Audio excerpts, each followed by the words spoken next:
membunuh orang lain dengan cara yang tidak benar, membunuh orang yang diharamkan oleh Allah Subhanahu wa ta'ala untuk melakukannya kecuali dengan alasan yang benar.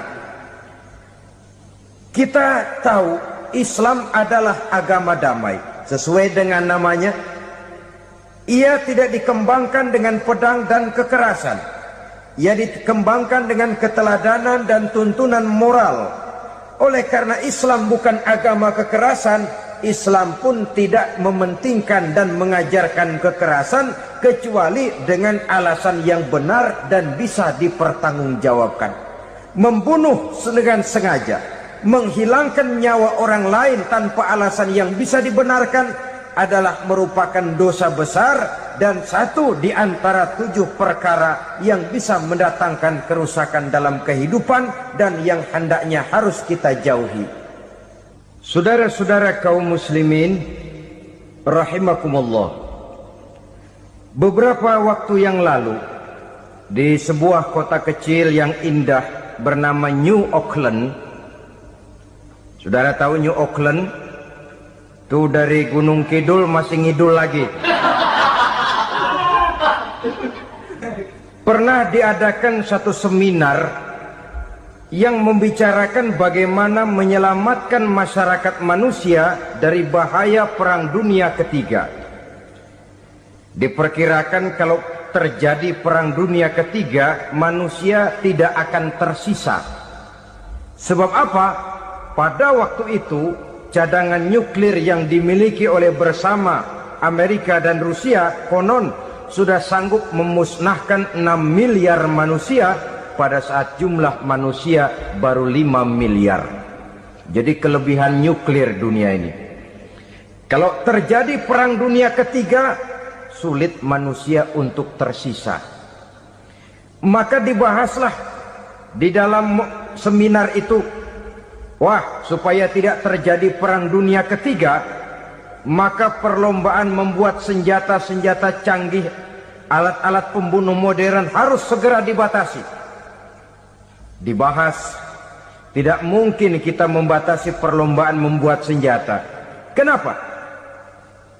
Makin maju ilmu dan teknologi, makin canggih senjata yang ditemukan. Atom sudah meningkat menjadi nuklir, nuklir sudah meningkat menjadi neutron, dan kita tahu bom yang bernama neutron ini bom yang cukup membunuh tanpa perlu merusak. Artinya kalau dia diledakkan di kota kita ini, bangunan utuh, jembatan tidak ambruk, rumah-rumah tetap berdiri, tapi semua yang bernama hidup mati. Itu katanya lebih sopan dari bom atom. Sebab kalau si atom ini sudah membunuh, merusak pula. Neutron cukup membunuh saja tanpa perlu merusak. Jadi majunya senjata-senjata teknologi sebagai akibat yang logis dari kemajuan ilmu pengetahuan ini tidak bisa kita batasi. Dan memang sebenarnya yang bahaya bukan senjatanya, tapi manusia yang mengendalikan senjata itu. Mereka kembali kepada prinsip the man behind the gun. Bukan senjatanya yang bahaya, tapi manusia yang mengendalikan senjata itu yang bahaya. Walaupun senjatanya modern, katakanlah model M16 umpamanya, kalau yang mengendalikannya orang beriman, insya Allah aman. Tapi biar megang cuma senapan angin, kalau yang megang orang brutal, ngeri kita deket-deket. Apalagi kalau memang bukan ahlinya menggunakan senjata, bisa ngeker kaki kena jidat.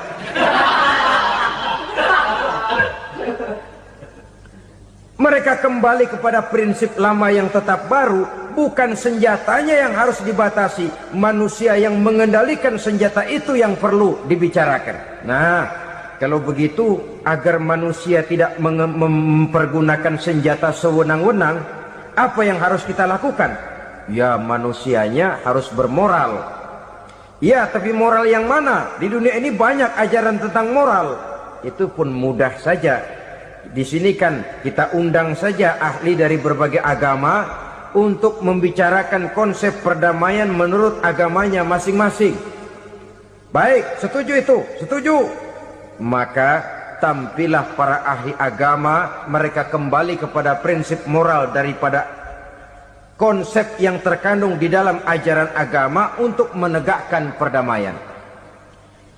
Mula-mula naiklah ahli dari agama Hindu, dibacakan konsep perdamaian menurut ajaran agama Hindu, bahwa untuk damai manusia harus meninggalkan nafsu keduniaannya, menempuh samsara dan sebagainya untuk mencapai nirwana, menjauhi kemegahan dan kemewahan dunia. Ini lalu dibahas, rasanya juga tidak mungkin ini. Kemudian dari agama Nasrani, bahwa untuk damai manusia harus menciptakan sifat kasih sayang. Kalau ditampar pipi kiri, berikan pipi yang kanan. Kalau diberikan selendang, berikan baju. Nanti orang kasihan, lalu dia tidak akan nampar lagi. Ketika ini dibahas, ternyata rasanya pun tidak mungkin bisa diterima. Karena apa? Di zaman sekarang orang ditampar pipi kiri, dikasih pipi kanan. Bukan kasihan, gemes. Damai belum tentu, bonyok udah jelas. Lalu ketika dibacakan konsep perdamaian menurut Quran, di mana disampaikan ayat wa jazaa'u sayyi'atin sayyi'atun misluha faman afa wa aslaha fa ajruhu 'ala Allah. Balasan terhadap satu kejahatan adalah kejahatan yang seimbang, tetapi barang siapa yang memberi maaf dan mencari jalan damai, itulah yang terbaik dan akan mendapat pahala dari Allah Subhanahu wa ta'ala. Kamu tidak salah ditampar pipi kirimu, tampar lagi pipi kirinya sekeras dia menampar pipi kirimu. Nanti orang tidak mau menampar kita karena dia tahu kalau dia tampar kita, dia akan menderita tamparan sekeras dia menampar kita. Akan terjadilah prinsip saling hormat menghormati, tidak saling ganggu, tidak saling usil, tidak saling jahil. Atas dasar ini perdamaian bisa ditegakkan. Mereka bisa menerima konsep ini, tapi kemudian seminar ditutup tanpa satu keputusan resmi. Kenapa? Terus terang mereka kagum dengan konsep Islam, tapi sentimen lama terhadap nilai-nilai Islam telah menutup mata mereka untuk menerima kebenaran dari ajaran Al-Quranul Karim. Saudara-saudara kaum muslimin rahimakumullah, kembali kita kepada persoalan pokok. Roh adalah dari Allah. Dia akan kembali kepada Allah, milik mutlak dari Allah. Tidak pantas kita merampasnya dari orang lain. Tidak wajar kita menghilangkannya tanpa alasan yang dibenarkan oleh agama. Di zaman sekarang, akibat persaingan hidup yang makin tajam, lapangan kerja yang makin sulit, tensi ekonomi yang makin tinggi, atau karena nilai moral yang makin rendah, atau juga karena rapuhnya pegangan orang kepada agama, nyawa rasanya sudah sedemikian murahnya. Berbagai kasus membuat berdiri bulu roma kita. Ada mayit, ada manusia dipotong 6, dicincang macam kambing. Ada yang dipotong 5, ada yang dipotong 13, dikardusin, dibuang ke tempat sampah. Inna lillahi wa inna ilaihi raji'un. Gejala apa ini? Kanibalisme. Manusia sudah demikian sadisnya, manusia sudah sedemikian buasnya, sehingga sesama manusia diperlakukan seperti hewan. Padahal hewan sendiri belum pernah macan makan macan, bagaimanapun buasnya macan. Belum pernah serigala memakan serigala, bagaimanapun brutalnya serigala. Tetapi manusia makan manusia di zaman sekarang kadang jadi kenyataan dalam kehidupan kita. Kadang persoalannya remeh saja. Soal uang 200 perak, pisau bicara, nyawa melayang. Soal rokok sebatang, celurit bicara, nyawa melayang. Soal-soal yang sama sekali tidak prinsip, begitu mudah kita menghilangkan nyawa orang lain. Padahal Nabi pernah memperingatkan, apabila dua orang muslim sudah berkelahi dan berbunuh-bunuhan, al-qatil wal maqtul finnar, yang membunuh dan yang terbunuh dua-duanya neraka. Sahabat heran, ya Rasul, kalau yang membunuh masuk neraka itu sih wajar, tapi yang terbunuh kenapa neraka juga? Beliau menjawab, dua-duanya sudah punya niat untuk saling membunuh. Niatnya itu yang diponten. Yang terbunuh cuman lagi apes aja keduluan dia. Umpama tidak terbunuh, pasti dia yang akan membunuh. Oleh karenanya al-qatil wal maktul, yang membunuh dan yang dibunuh finnar, dua-duanya masuk ke dalam neraka. Islam menghormati kehidupan, tidak hanya terbatas kepada sesama muslim, orang-orang yang berlainan agama pun yang mau hidup berukun, damai, berdampingan dengan umat Islam, jiwa mereka, darah mereka dilindungi oleh nilai-nilai Islam yang disebut dengan kafir zimmi ini. Mengganggu mereka sama saja dengan mengganggu aku, kata Nabi. Jadi oleh karena itu, sayangilah sesama. Kehidupan adalah anugerah Allah, bukan wewenang kita untuk mencabutnya dari orang lain, bukan wewenang kita untuk merampas dan menghilangkannya dari orang lain. Apa yang tidak enak terjadi pada diri kita, begitu pula lah apabila terjadi pada diri orang lain. Sehingga Nabi mengatakan, la yu'minu ahadukum hatta yuhibba li akhihi ma yuhibbu li nafsihi. Belum dikatakan beriman seseorang kamu apabila dia belum mencintai saudaranya seperti ia mencintai dirinya sendiri. Apa yang enak dirasakan oleh orang lain, enak juga dirasakan oleh dia. Mengukur orang lain dengan diri sendiri. Kalau orang lain tanpa salah saya fitnah, kalau saya tanpa salah difitnah orang, enak apa enggak? Enggak, orang lain juga begitu. Kalau orang lain tanpa salah saya tempeleng kepalanya, enak apa tidak? Tidak. Orang lain juga begitu. Yang tidak enak terjadi pada diri kita, tentu tidak enak juga kalau terjadi pada orang lain. Mengukur orang lain dengan diri sendiri, sehingga tidak timbul sifat egois, tidak menari di atas bangkai orang lain, tidak mendirikan kebahagiaan di atas untayan air mata orang lain. Sehingga dengan demikian saudara-saudara, dia bisa menghormati kehidupan, menghormati orang lain sebagaimana dia ingin dihormati. Untuk menghancurkan nilai-nilai iman, dibanjiri kita dengan paham-paham yang merusak dan mendangkalkan akidah, baik ia bernama materialisme, baik ia bernama sekularisme, baik ia bernama banjirnya maksiat dan munkarat, baik ia bernama banjirnya peradaban dan kebudayaan yang menghancurkan moral daripada anak-anak kita. Sedikit demi sedikit melenturkan dan melunturkan nilai-nilai keimanan kita, untuk kemudian pada waktunya nilai iman itu akan bertukar dan berganti menjadi nilai syirik kepada Allah Subhanahu wa ta'ala. Atau pada sisi lain, menjadikan yang selain Allah sebagai tujuan akhir daripada kehidupan kita. Sedangkan kita sama-sama maklum bahwa di dalam pandangan agama Islam, dosa yang tidak berampun, dosa yang terbesar, termasuk dalam kategori bapak moyangnya dosa, tidak lain adalah syirik, yakni menyekutukan Allah Subhanahu wa ta'ala. Pola penghancuran iman ini memang berstrategi. Ditawarkan kita kepada paham materialisme, paham kebendaan, di mana otak menempati urutan sebagai ranking pertama, Tuhan jatuh pada urutan kedua.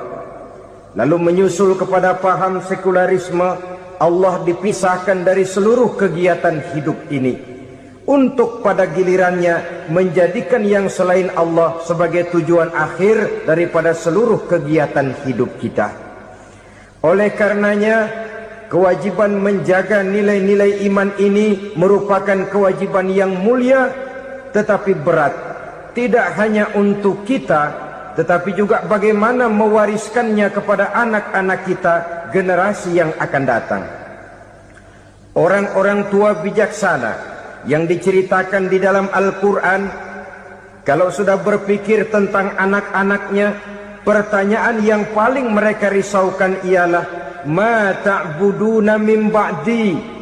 Anakku, kalau pada satu saat aku, ayahmu sudah tidak ada lagi di dunia ini, meninggalkan kamu semua, ma ta'buduna min ba'di, apa yang akan kamu sembah nak?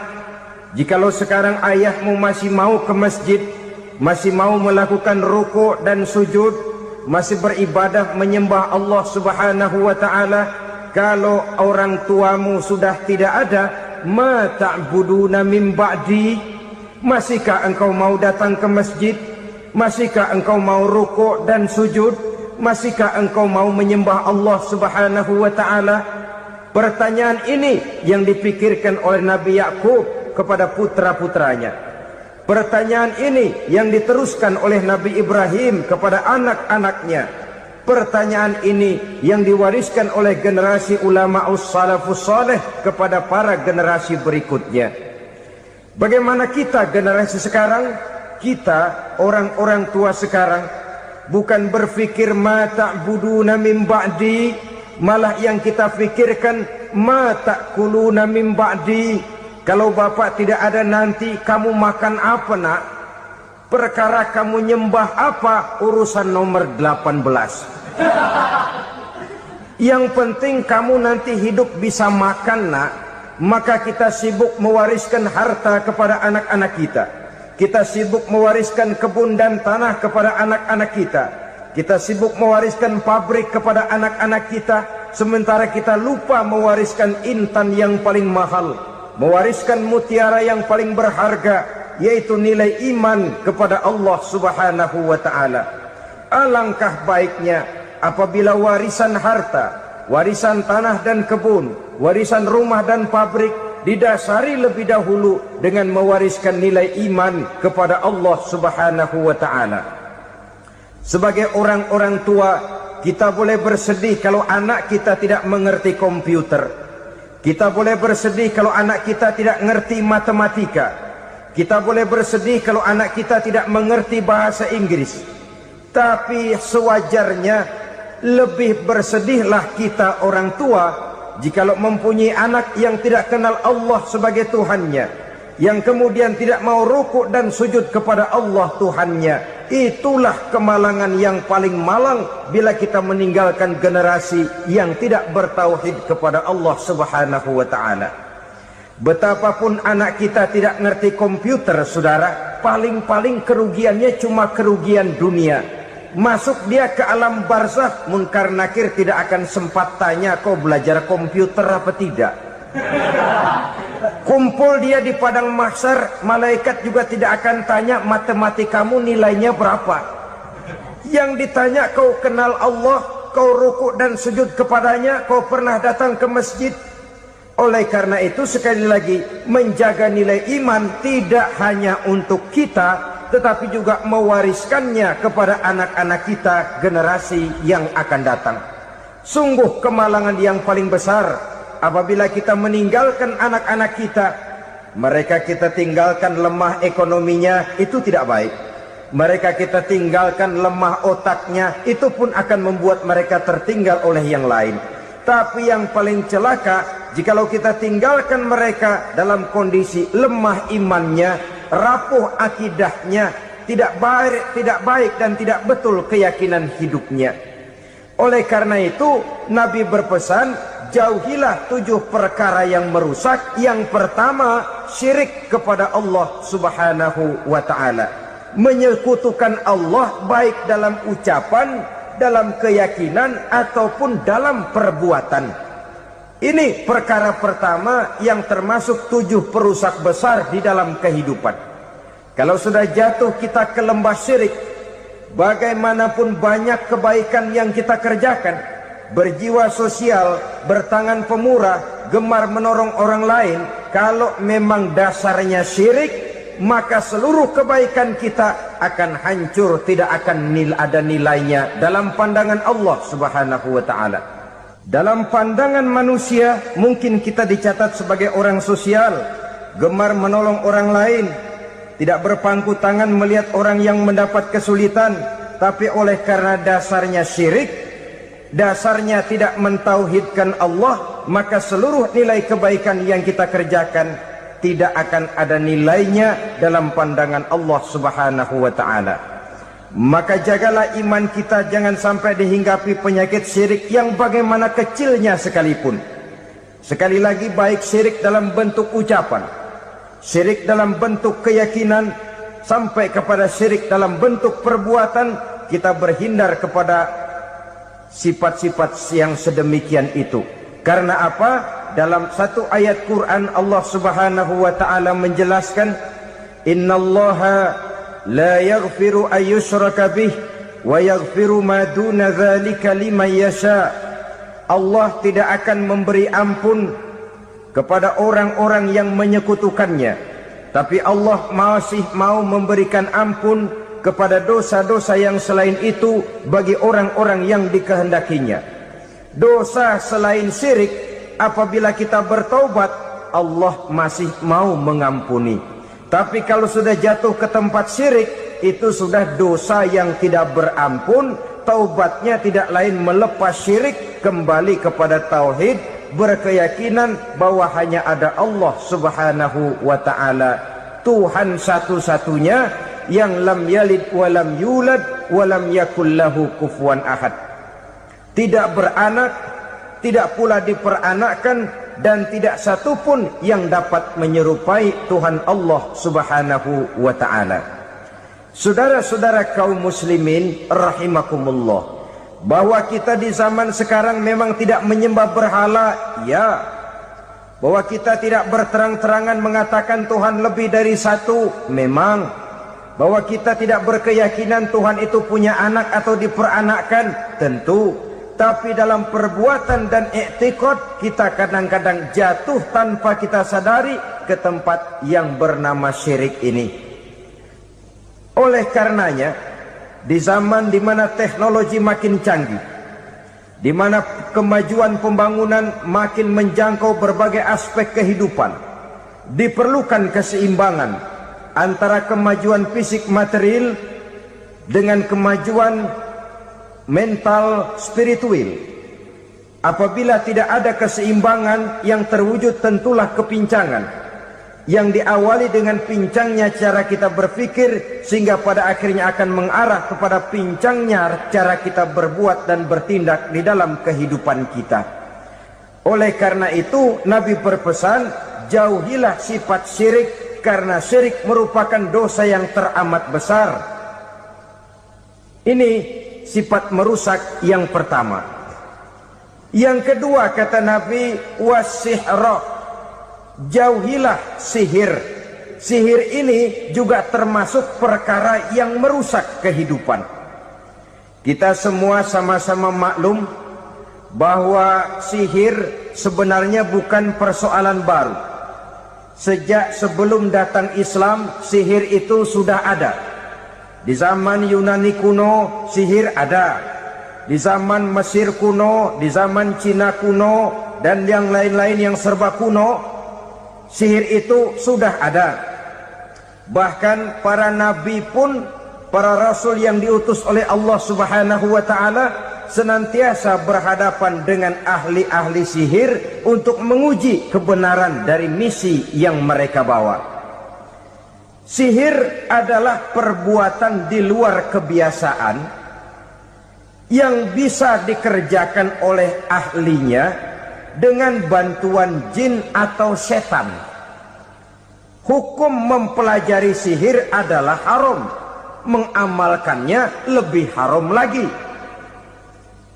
Sebab itu saudara-saudara, sihir merupakan perbuatan merusak yang harus kita jauhi. Ciri-ciri daripada perbuatan sihir, pertama, ia mengandung tipuan, bayangan khayal. Di zaman Nabi Musa misalnya, orang melihat tambang-tambang itu seperti ular. Nabi Musa melayangkan tongkatnya menjadi ular-ular besar yang memakan ular-ular kecil ciptaan tukang-tukang sihir Fir'aun tadi.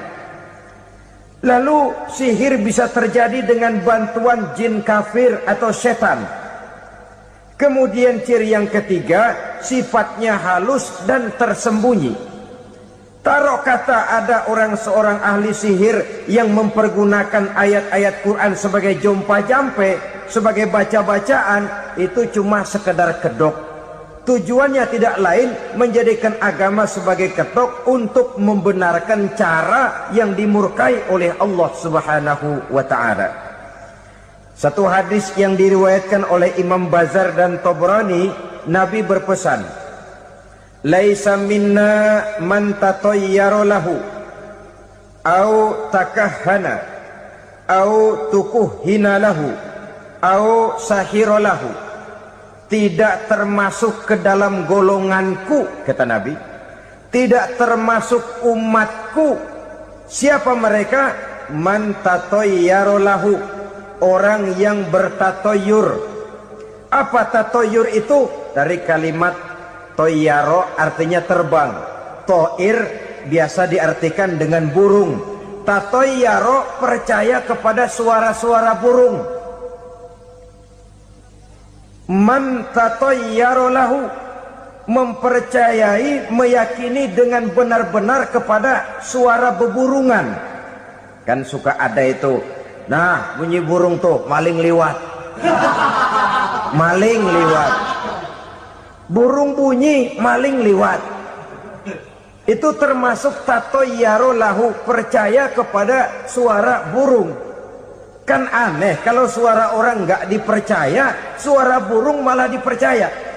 Ada ustadz ceramah, kiai ngaji, nggak mau didengerin, burung dengerin bener. Nah, suaranya dari sebelah mana? Belah kulon. Nah, itu tandanya ano. Habis dihitung-hitung. Itu termasuk tatayyara lahu. Au takahana, atau bertenung, au tukuhina, atau minta ditenungkan, au sahirolahu, atau melakukan perbuatan sihir, atau minta disihirkan. Laisa minna, tidak termasuk ke dalam golonganku, kata Nabi. Sehingga dengan demikian saudara-saudara, menghadapi sihir dengan sihir sekalipun termasuk perbuatan yang tidak diajarkan oleh agama. Kita kan mempelajari sihir untuk jaga diri. Tidak apa-apa, yang dilarang mengamalkannya, dilarang juga mempelajarinya. Sebab orang kalau sudah mengetahui, biasanya lalu terangsang untuk mencoba. Kalau percobaannya berhasil, biasanya terangsang untuk coba lagi dan coba lagi. Pada akhirnya ketagihan, lalu beralih menjadi profesi, apalagi itu nanti bisa mendatangkan hasil uang. Saudara-saudara kaum muslimin rahimakumullah, kita manusia makhluk nyata. Kita hidup di alam nyata, terikat oleh sunnatullah, causality. Oleh karenanya, bagi kita keyakinan yang penuh, keikhlasan di dalam bertuhankan Allah, penyerahan diri sepenuhnya hanya kepadanya, itu sudah merupakan obat penangkal yang sangat ampuh agar kita tidak terkena penyakit-penyakit yang dibuat oleh setan dan para pembantunya. Sehingga beberapa ayat Quran mengajarkan, misalnya a'udzu bikalimatillahi tammati min syarri ma khalaq, atau bismillazi la yadurru ma'asmihi syai'un fil ardi wala fis sama, dengan menyebut nama Allah yang tidak bisa mendatangkan bahaya sedikit pun, dari baik yang datang dari langit maupun yang datang dari bumi. Jiwa yang kosong dari keyakinan yang penuh kepada Allah, jiwa yang penuh was-was dan ragu-ragu, itu yang mudah terserang oleh penyakit-penyakit yang dikerjakan oleh para tukang-tukang sihir, yaitu oleh setan dan seluruh para pembantunya. Kemudian hadis kedua yang diriwayatkan oleh Imam Ibnu Hibban, Nabi bersabda, la yadkhulul jannata mudminu khamrin wala mu'minu bisihrin wala qati'u rahmin. Tidak masuk surga. Ini Nabi yang bilang, tidak masuk surga Siapa itu? Pertama, mudminu khamrin, orang yang berkekalan dalam mabuk. Selalu mudminun itu sudah menjadi perbuatan rutinnya, tidak kapok-kapoknya, teler seumur hidup. Mudminu khamrin, tidak masuk surga orang yang selalu bermabuk-mabukan. Yang kedua, wala mu'minu bisihrin, orang mukmin tapi main sihir. Ini juga oleh Nabi diperingatkan, tidak akan masuk surga orang mukmin tapi suka main sihir. Wala qati'u rahmin, dan tidak juga orang yang memutuskan silaturahmi. 3 macam manusia yang diperingatkan Nabi tidak akan masuk surga: orang yang selalu mabuk, orang mukmin yang main sihir, dan orang yang memutuskan silaturahmi. Saudara-saudara kaum muslimin rahimakumullah. Lalu orang berkata, kenapa dilarang kita bersihir? Padahal Rasul sendiri kan punya mukjizat. Nah, kita memang harus membedakan antara mukjizat dengan sihir. Dalam kehidupan agama kita kenal ada yang namanya mukjizat, ada yang namanya karomah atau keramat biasa diucapkan, ada yang namanya maunah, ada yang namanya irhas, ada juga yang namanya sihir. Kesemuanya ini berbeda, saudara-saudara. Yang dinamakan mukjizat itu khusus untuk para rasul saja. Satu kejadian luar biasa yang terjadi dilakukan oleh rasul atas izin dari Allah Subhanahu wa taala. Perbedaannya dengan sihir jelas. Sihir dari setan, mukjizat dari Allah. Sihir bisa dipelajari, mukjizat tidak. Sihir umumnya untuk maksud-maksud yang tidak baik, sedangkan mukjizat untuk memperkuat kebenaran yang disampaikan oleh para rasul dan ditentang oleh umatnya. Bahkan kafir Quraisy dahulu menganggap orang-orang ahli sihir itu berada dalam satu posisi yang hina, sehingga mereka mengatakan dan menuduh Nabi Muhammad sebagai tukang sihir. Tuduhan sebagai tukang sihir adalah tuduhan yang sangat aib dan hina. Di tengah masyarakat kufar jahiliyah, kedudukan tukang sihir dipandang sebagai kedudukan yang hina, sehingga mereka mengejek Nabi dengan sebutan tukang sihir. Jadi mukjizat hanya untuk Rasul saja. Kemudian karomah. Karomah ini asal kata dari karomah, kehormatan, kemuliaan yang diberikan Allah kepada hamba-hambanya yang rajin mendekatkan diri kepadanya.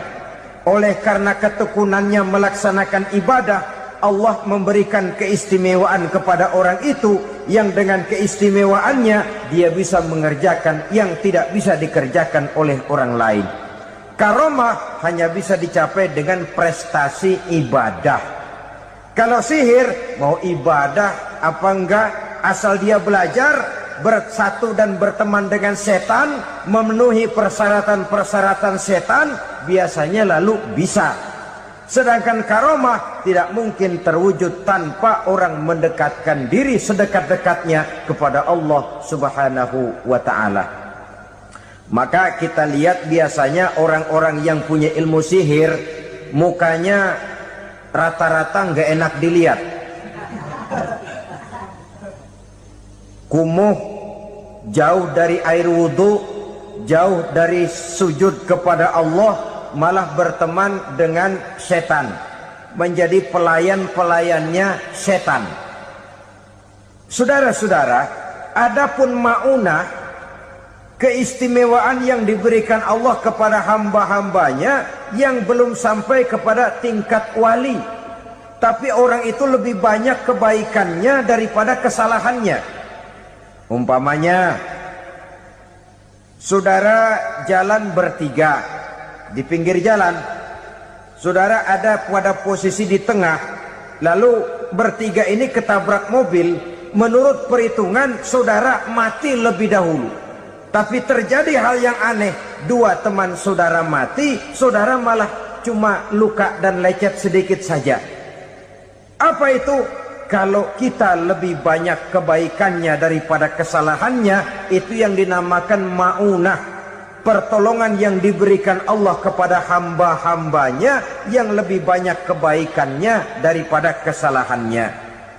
Sedangkan yang dinamakan irhas, kejadian luar biasa pada diri seseorang pada waktu dia masih kecil, yang menunjukkan tanda-tanda keistimewaannya. Itu umumnya pada para nabi pada usia kecilnya sudah ada irhas, tanda-tanda istimewa. Jelas baik mukjizat, karomah, maunah maupun irhas berbeda dengan sihir. Sihir ini jelas saja merupakan bantuan dan persekutuan antara manusia dengan setan. Padahal setan, kata Allah dalam Al-Quran, innahu lakum aduwwum mubin, sesungguhnya setan bagi kamu adalah musuh yang sangat jelas. Saudara-saudara kaum muslimin rahimakumullah, di zaman sekarang dalam menghadapi beban kehidupan yang makin pelik, menghadapi stres yang tidak kunjung selesai, menghadapi persoalan-persoalan yang teramat berat, orang sering mencari jalan keluar kepada hal-hal yang menurut pendapatnya bisa meringankan beban moralnya itu. Pergilah dia mencari sesuatu yang dapat meringankan bebannya. Dan tidak jarang yang jatuh ke pangkuan tukang-tukang tenung, ke pangkuan tukang-tukang sihir, yang mereka itu oleh Quran dijelaskan kadzabal munajjimun walau sodaku. Tukang-tukang tenung, tukang-tukang sihir, mereka itu bohong walaupun benar. Maksudnya bohong walaupun benar, artinya kalau yang mereka kerjakan benar, itu sih kebenaran. Benar dengan kebenaran itu lain. Kebenaran, kebetulan bisa, tapi tidak untuk selalu.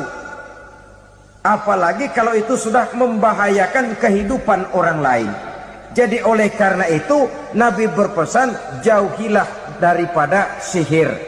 Kalau sudah jauhilah dari sihir, artinya ya jauhilah daripada mempelajarinya, jauhilah daripada bergaul dengan orang-orang yang ahli di bidang itu, karena dari pergaulan segalanya bisa menular.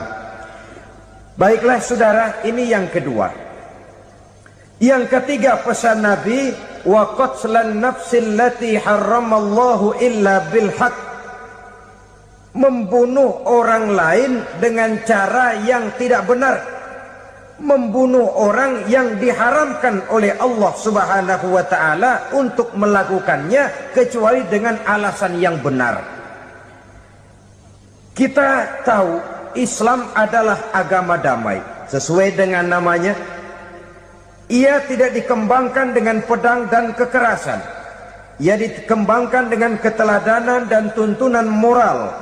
Oleh karena Islam bukan agama kekerasan, Islam pun tidak mementingkan dan mengajarkan kekerasan kecuali dengan alasan yang benar dan bisa dipertanggungjawabkan. Membunuh dengan sengaja, menghilangkan nyawa orang lain tanpa alasan yang bisa dibenarkan adalah merupakan dosa besar dan satu di antara 7 perkara yang bisa mendatangkan kerusakan dalam kehidupan dan yang hendaknya harus kita jauhi. Saudara-saudara kaum muslimin rahimakumullah, beberapa waktu yang lalu di sebuah kota kecil yang indah bernama New Auckland. Saudara tahu New Auckland? Tuh dari Gunung Kidul masih ngidul lagi. Pernah diadakan satu seminar yang membicarakan bagaimana menyelamatkan masyarakat manusia dari bahaya Perang Dunia Ketiga. Diperkirakan kalau terjadi Perang Dunia Ketiga, manusia tidak akan tersisa. Sebab apa? Pada waktu itu cadangan nuklir yang dimiliki oleh bersama Amerika dan Rusia konon sudah sanggup memusnahkan 6 miliar manusia pada saat jumlah manusia baru 5 miliar. Jadi kelebihan nuklir dunia ini. Kalau terjadi perang dunia ketiga, sulit manusia untuk tersisa. Maka dibahaslah di dalam seminar itu, wah, supaya tidak terjadi perang dunia ketiga, maka perlombaan membuat senjata-senjata canggih, alat-alat pembunuh modern harus segera dibatasi. Dibahas, tidak mungkin kita membatasi perlombaan membuat senjata. Kenapa? Makin maju ilmu dan teknologi, makin canggih senjata yang ditemukan. Atom sudah meningkat menjadi nuklir, nuklir sudah meningkat menjadi neutron, dan kita tahu bom yang bernama neutron ini bom yang cukup membunuh tanpa perlu merusak. Artinya kalau dia diledakkan di kota kita ini, bangunan utuh, jembatan tidak ambruk, rumah-rumah tetap berdiri, tapi semua yang bernama hidup mati. Itu katanya lebih sopan dari bom atom. Sebab kalau si atom ini sudah membunuh, merusak pula. Neutron cukup membunuh saja tanpa perlu merusak. Jadi majunya senjata-senjata teknologi sebagai akibat yang logis dari kemajuan ilmu pengetahuan ini tidak bisa kita batasi. Dan memang sebenarnya yang bahaya bukan senjatanya, tapi manusia yang mengendalikan senjata itu. Mereka kembali kepada prinsip the man behind the gun. Bukan senjatanya yang bahaya, tapi manusia yang mengendalikan senjata itu yang bahaya. Walaupun senjatanya modern, katakanlah model M16 umpamanya, kalau yang mengendalikannya orang beriman, insya Allah aman. Tapi biar megang cuma senapan angin, kalau yang megang orang brutal, ngeri kita deket-deket. Apalagi kalau memang bukan ahlinya menggunakan senjata, bisa ngeker kaki kena jidat.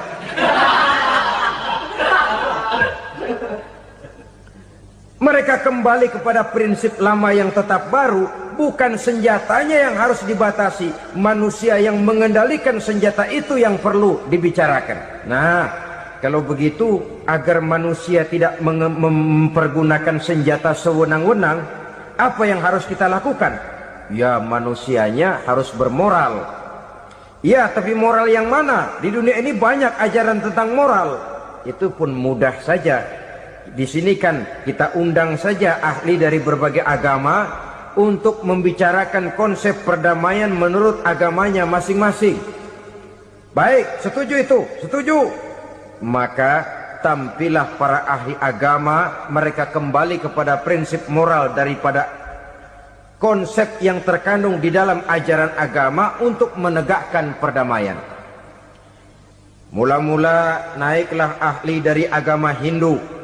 Dibacakan konsep perdamaian menurut ajaran agama Hindu, bahwa untuk damai manusia harus meninggalkan nafsu keduniaannya, menempuh samsara dan sebagainya untuk mencapai nirwana, menjauhi kemegahan dan kemewahan dunia. Ini lalu dibahas, rasanya juga tidak mungkin ini. Kemudian dari agama Nasrani, bahwa untuk damai manusia harus menciptakan sifat kasih sayang. Kalau ditampar pipi kiri, berikan pipi yang kanan. Kalau diberikan selendang, berikan baju. Nanti orang kasihan, lalu dia tidak akan nampar lagi. Ketika ini dibahas, ternyata rasanya pun tidak mungkin bisa diterima. Karena apa? Di zaman sekarang orang ditampar pipi kiri, dikasih pipi kanan. Bukan kasihan, gemes. Damai belum tentu, bonyok udah jelas. Lalu ketika dibacakan konsep perdamaian menurut Quran, di mana disampaikan ayat wa jazaa'u sayyi'atin sayyi'atun misluha faman afa wa aslaha fa ajruhu 'ala Allah. Balasan terhadap satu kejahatan adalah kejahatan yang seimbang.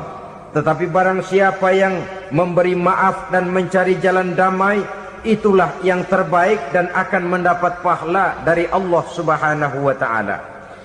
Kamu tidak salah ditampar pipi kirimu, tampar lagi pipi kirinya sekeras dia menampar pipi kirimu. Nanti orang tidak mau menampar kita karena dia tahu kalau dia tampar kita, dia akan menderita tamparan sekeras dia menampar kita. Akan terjadilah prinsip saling hormat menghormati, tidak saling ganggu, tidak saling usil, tidak saling jahil. Atas dasar ini perdamaian bisa ditegakkan. Mereka bisa menerima konsep ini, tapi kemudian seminar ditutup tanpa satu keputusan resmi. Kenapa? Terus terang mereka kagum dengan konsep Islam, tapi sentimen lama terhadap nilai-nilai Islam telah menutup mata mereka untuk menerima kebenaran dari ajaran Al-Quranul Karim. Saudara-saudara kaum muslimin rahimakumullah, kembali kita kepada persoalan pokok. Roh adalah dari Allah. Dia akan kembali kepada Allah, milik mutlak dari Allah. Tidak pantas kita merampasnya dari orang lain. Tidak wajar kita menghilangkannya tanpa alasan yang dibenarkan oleh agama. Di zaman sekarang, akibat persaingan hidup yang makin tajam, lapangan kerja yang makin sulit, tensi ekonomi yang makin tinggi, atau karena nilai moral yang makin rendah, atau juga karena rapuhnya pegangan orang kepada agama, nyawa rasanya sudah sedemikian murahnya. Berbagai kasus membuat berdiri bulu roma kita. Ada mayit, ada manusia dipotong 6, dicincang macam kambing. Ada yang dipotong 5, ada yang dipotong 13, dikardusin, dibuang ke tempat sampah. Inna lillahi wa inna ilaihi raji'un. Gejala apa ini? Kanibalisme. Manusia sudah demikian sadisnya, manusia sudah sedemikian buasnya, sehingga sesama manusia diperlakukan seperti hewan. Padahal hewan sendiri belum pernah macan makan macan, bagaimanapun buasnya macan. Belum pernah serigala memakan serigala, bagaimanapun brutalnya serigala. Tetapi manusia makan manusia di zaman sekarang kadang jadi kenyataan dalam kehidupan kita. Kadang persoalannya remeh saja. Soal uang 200 perak, pisau bicara, nyawa melayang. Soal rokok sebatang, celurit bicara, nyawa melayang. Soal-soal yang sama sekali tidak prinsip, begitu mudah kita menghilangkan nyawa orang lain. Padahal Nabi pernah memperingatkan, apabila dua orang muslim sudah berkelahi dan berbunuh-bunuhan, al-qatil wal maktul finnar, yang membunuh dan yang terbunuh dua-duanya neraka. Sahabat heran, ya Rasul, kalau yang membunuh masuk neraka itu sih wajar, tapi yang terbunuh kenapa neraka juga? Beliau menjawab, dua-duanya sudah punya niat untuk saling membunuh. Niatnya itu yang diponten. Yang terbunuh cuman lagi apes aja, keduluan dia. Umpama tidak terbunuh, pasti dia yang akan membunuh. Oleh karenanya al-qatil wal maktul, yang membunuh dan yang dibunuh finnar, dua-duanya masuk ke dalam neraka. Islam menghormati kehidupan. Tidak hanya terbatas kepada sesama muslim, orang-orang yang berlainan agama pun yang mau hidup berukun, damai, berdampingan dengan umat Islam, jiwa mereka, darah mereka dilindungi oleh nilai-nilai Islam yang disebut dengan kafir zimmi ini. Mengganggu mereka sama saja dengan mengganggu aku, kata Nabi. Jadi oleh karena itu, sayangilah sesama. Kehidupan adalah anugerah Allah, bukan wewenang kita untuk mencabutnya dari orang lain, bukan wewenang kita untuk merampas dan menghilangkannya dari orang lain. Apa yang tidak enak terjadi pada diri kita, begitu pula lah apabila terjadi pada diri orang lain. Sehingga Nabi mengatakan, la yu'minu ahadukum hatta yuhibba li akhihi ma yuhibbu li nafsihi. Belum dikatakan beriman seseorang kamu apabila dia belum mencintai saudaranya seperti ia mencintai dirinya sendiri. Apa yang enak dirasakan oleh orang lain, enak juga dirasakan oleh dia. Mengukur orang lain dengan diri sendiri. Kalau orang lain tanpa salah saya fitnah, kalau saya tanpa salah difitnah orang, enak apa enggak? Enggak, orang lain juga begitu. Kalau orang lain tanpa salah saya tempeleng kepalanya, enak apa tidak? Tidak. Orang lain juga begitu. Yang tidak enak terjadi pada diri kita, tentu tidak enak juga kalau terjadi pada orang lain. Mengukur orang lain dengan diri sendiri, sehingga tidak timbul sifat egois, tidak menari di atas bangkai orang lain, tidak mendirikan kebahagiaan di atas untayan air mata orang lain. Sehingga dengan demikian saudara-saudara, dia bisa menghormati kehidupan, menghormati orang lain sebagaimana dia ingin dihormati. Inilah perbuatan ketiga yang merusak, membunuh orang lain dengan yang diharamkan Allah tanpa alasan yang benar. Yang ketiga. Kemudian yang keempat, perbuatan merusak wa aklar riba, makan riba. Hidup adalah tolong menolong. Bahasa kerennya take and give katanya. Saling memberi dan saling menerima. Nabi mengajarkan man kuraba kurbatan min kurabid dunia karaballahu lahu kurbatan min kurabi yaumal qiyamah wallahu fi aunil abdi madamal abdu fi auni akhihi. Siapa yang meringankan beban dari beban-beban yang dirita seseorang di dalam kehidupan dunia, Allah akan meringankan bebannya daripada beban-beban yang harus dipikulnya di hari kiamat nanti. Wallahu fi aunil abdi madamal abdu fi auni akhihi. Allah senantiasa akan menolong seorang hamba selama hamba itu masih mau menolong saudaranya. Allah selalu akan menolong seorang hamba selama hamba itu masih mau menolong saudaranya. Apabila kita sudah berpangku tangan terhadap kesulitan orang lain, biasanya pun pada saat kita mendapat kesulitan, kita akan sulit juga memperoleh pertolongan. Nah, riba alias renten, kedoknya adalah menolong orang, tapi sama juga bulu buntutnya dilepas, palanya dicekek. Menolong orang pada akhirnya menjadi beban bagi seseorang. Dan memang mencari orang-orang yang berada dalam posisi kesulitan. Biasanya di daerah-daerah di mana musim paceklik jadi lapangan kerja sulit, sedangkan urusan perut tidak bisa ditunda, akhirnya orang terjebak ke dalam rentenir, ke dalam riba, ke dalam renten. Bunga berbunga, sehingga satu saat jumlah bunganya bisa lebih besar dari jumlah pinjaman pokoknya. Kemudian kalau juga ternyata tidak bisa dibayar, rumah jadi taruhan. Memang rumah satu-satunya, begitu rumah ditarik mulain camping. Bukankah pada akhirnya akan mewariskan kesengsaraan?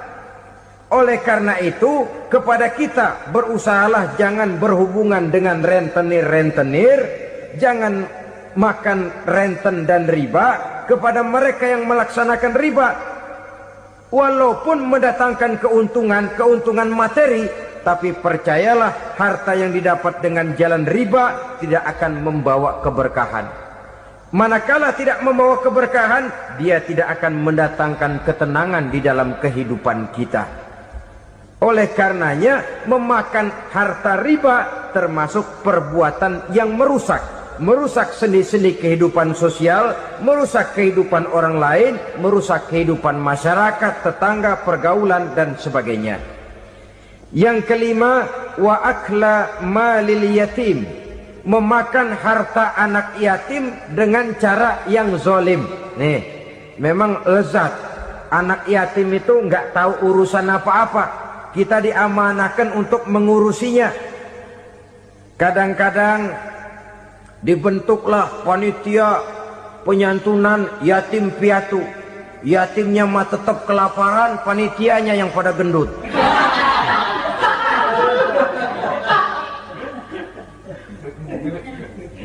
Padahal memakan harta anak yatim termasuk perbuatan dosa besar, dan menjantuni yatim merupakan perbuatan mulia. Nabi mengatakan, ana wa kafilul yatim kahataini yaumal qiyamah. Aku dan orang-orang yang menyantuni anak yatim seperti dua jari ini pada hari kiamat nanti. Dekat sekali. Jikalau ingin di hari akhir nanti dekat dengan Rasul, bersahabatlah dengan anak-anak yatim. Jadilah pengurus anak-anak yatim. Bangunlah panti-panti asuhan yatim. Pada saat bapak ibunya meninggal, kitalah yang menjadi orang tuanya. Bahkan sedemikian besar perhatian Islam terhadap anak-anak yatim ini, sehingga Quran memberikan peringatan, ara'aital ladzi yukadzibu bid-din fadzalikal ladzi yad'ul yatim wa la yahuddu ala ta'amil miskin. Tahukah kamu siapa orang yang mendustakan agama, beragama tapi dianggap dusta, salatnya dusta, puasanya dusta karena agamanya sudah berdusta. Siapa mereka? Fadzalikal ladzi yad'ul yatim, orang yang menyia-nyiakan anak yatim, wala yahuddu ala ta'amil miskin, dan tidak pernah memberi makan kepada orang-orang yang menderita kemiskinan. Menyia-nyiakan, meninggalkan anak yatim termasuk perbuatan yang divonis kita sebagai orang yang mendustakan agama. Saudara-saudara kaum muslimin rahimakumullah, maka sangat dicela mengeksploitir anak-anak yatim, menjadikan mereka sebagai kedok untuk mencari kekayaan pribadi. Tetapi jikalau ikhlas, ganjarannya sangat besar, nilai pahalanya sangat besar. Menyantuni yatim tidak hanya setahun sekali. Kalau Muharram pakai istilah lebaran yatim, dibentuklah panitia, diberilah beras, uang 45.000 rupiah, alhamdulillah. Tapi jangan lupa, si yatim tidak hidup cuma satu hari. Dia tidak hidup cuma di bulan Muharram saja. Dia hidup 12 bulan dalam setahun. Sebagaimana anak-anak yang lain, dia juga berhak punya masa depan. Dia juga berhak menikmati bangku sekolah. Dia berhak mengenyam arti dan makna pendidikan. Dia berhak membekali diri dengan ilmu dan pengetahuan, seperti halnya anak-anak yang lain. Maka kita yang diberikan keluasan oleh Allah, ingatlah itu, bersahabatlah dengan anak-anak yatim, santuni mereka. Perkara setahun sekali di bulan Muharram, alhamdulillah, itu bagus, bin Thayyib alias baik. Tapi tentu dan tentu sekali lagi, si yatim tidak hanya hidup di bulan Muharram. Dia hidup 12 bulan dalam setahun, 24 jam di dalam sehari. Oleh karenanya, menyia-nyiakan mereka pada saat posisi kita memang mampu akan memojokkan kita dalam satu posisi di mana kita dianggap sebagai orang yang mendustakan agama. Memakan harta anak yatim dengan cara yang zolim. Bapaknya udah meninggal, kebunnya lebar, anaknya dikelecehin. Nah, dah kamu gak usah pusing, nanti saya yang ngurus. Akhirnya bukan ngurus, nguras. Si yatim mungkin tidak tahu bahwa dia disia-siakan, haknya diambil, miliknya dizolimi. Tapi Allah yang akan membalasnya dengan seadil-adilnya. Maka makan harta anak yatim biasanya balasannya tokcer bin paten. Nggak banyak selang tempo itu, nggak percaya cobain dah. Nyobain aja kan nggak bayar, umpama. Memakan harta anak yatim dengan cara yang zolim, ganjarannya biasanya kontan. Kenapa? Ratapan si miskin, untayan air matanya, jeritan kepedihan hatinya, membuka pintu langit, permohonannya diijabah, getaran hatinya didengarkan oleh Allah. Maka balasannya biasanya kontan, spontan, tidak menunggu waktu terlalu lama. Itu di dunia, belum lagi di akhirat nanti. Bukankah dalam riwayat Mi'raj diceritakan Nabi melihat di neraka itu orang perutnya sebesar rumah. La haula wala quwata. Itu perut kayak rumah, bagaimana jalannya tuh orang? Dan memang gak jalan, diseret-seret oleh malaikat di neraka itu. Subhanallah, sangat luar biasa tausiah yang disampaikan oleh guru kita Al-Mafullah Kiai Haji Zainuddin MZ. Sahabat beriman yang dimuliakan Allah, tetaplah di channel ini karena kajian ini belum selesai. Karena masih banyak lagi hal-hal menarik yang akan disampaikan oleh beliau. Tetaplah di channel ini dan mari kita lanjutkan kembali. Selamat mendengarkan. Hancur perutnya, amburadul itu perut.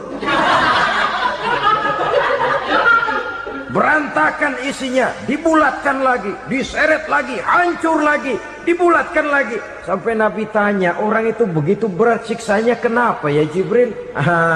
Itu Muhammad, waktu di dunia dulu rakus banget makan harta anak yatim. Begitu vonisnya, begitu menyedihkan nasibnya di akhirat. Tapi di dunia pun ketidakberkahan itu sudah membayangi kehidupannya.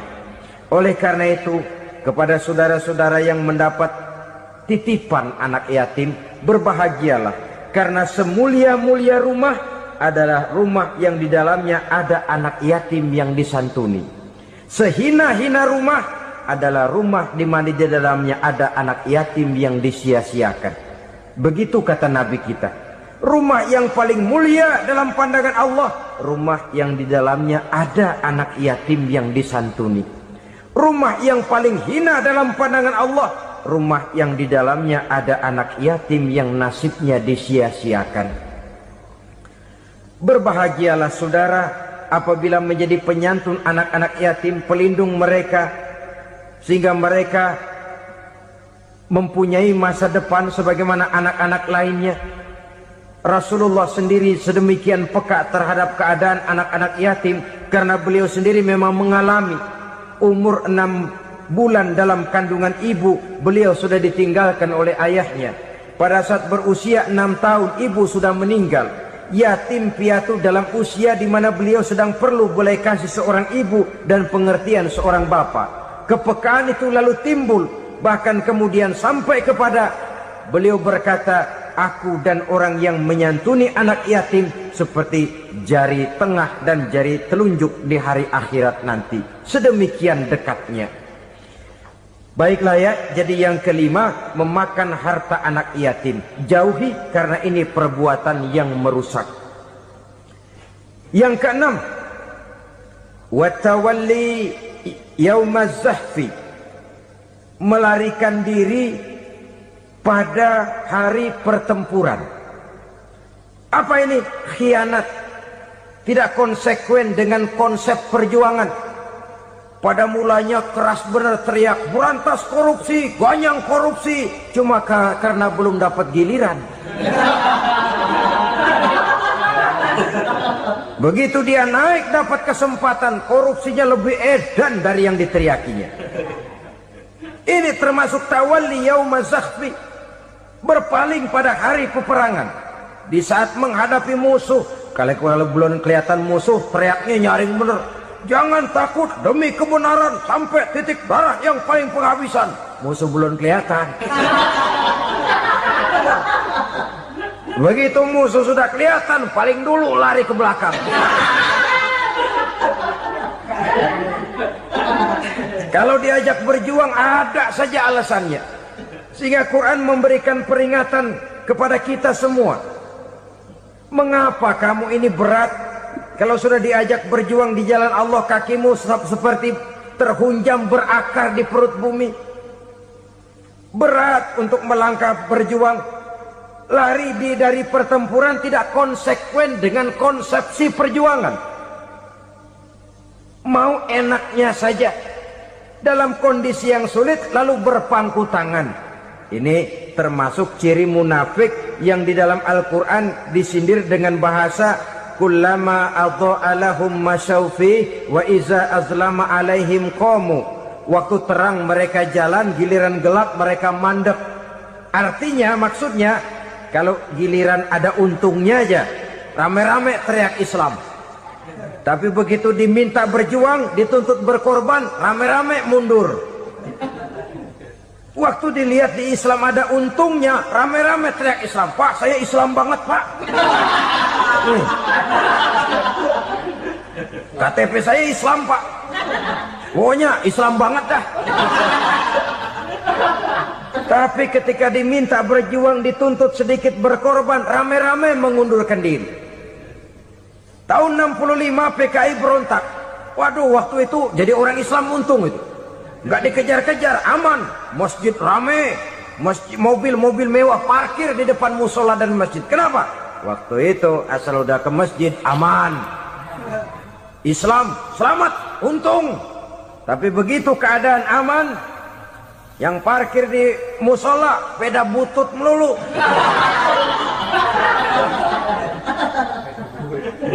Waktu terang mereka jalan, waktu gelap mereka berhenti. Dikala di Islam ada untungnya, baru wah Islam bagus, Islam hebat. Tapi waktu dilihat ada kerugian, jangan bawa-bawa Islam dah. Jangan bicara soal Islam, ini kan bukan soal agama. Bukan soal agama. La haula wa la quwata illa billah. Beragama kita ambil talfiq fid din, mengambil yang enteng-enteng saja dalam urusan beragama ini. Tidak konsekuen kita dengan Islam kita. Seolah kita mau memilih mana yang terasa cocok sama selera kita, kita teriak Islam. Beratan aja dikit, rame-rame berpaling. Alhamdulillahirrabbilalamin. Demikian kajian yang sangat luar biasa yang sudah disampaikan oleh guru kita Al-Maghfurullah Kiai Haji Zainuddin MZ. Sahabat beriman yang dimuliakan Allah, mari kita doakan guru kita, semoga beliau diampuni segala dosa-dosanya dan dilapangkan kuburnya. Dan buat sahabat semua yang sudah menyimak tausiah ini sampai selesai, saya ucapkan terima kasih banyak. Doa dan harapan saya semoga sahabat semua selalu diberikan kesehatan, dimudahkan segala urusannya, dan dilancarkan rezekinya. Amin ya rabbal alamin. Demikian yang dapat saya bagikan, kurang lebihnya mohon maaf. Wabillahi taufiq wal hidayah, waridha wal inayah. Wassalamualaikum warahmatullahi wabarakatuh. Setelah kita mendengarkan bersama tausiah fenomenal yang sudah disampaikan oleh guru kita Al-Maghfurullah Kiai Haji Zainuddin MZ, sekarang mari kita lanjutkan aktivitas kita masing-masing. Doa dan harapan saya semoga sahabat semua selalu diberikan kesehatan, kemudahan, dan dilancarkan rezekinya. Amin ya rabbal alamin. Sampai bertemu lagi di kajian berikutnya. Assalamualaikum.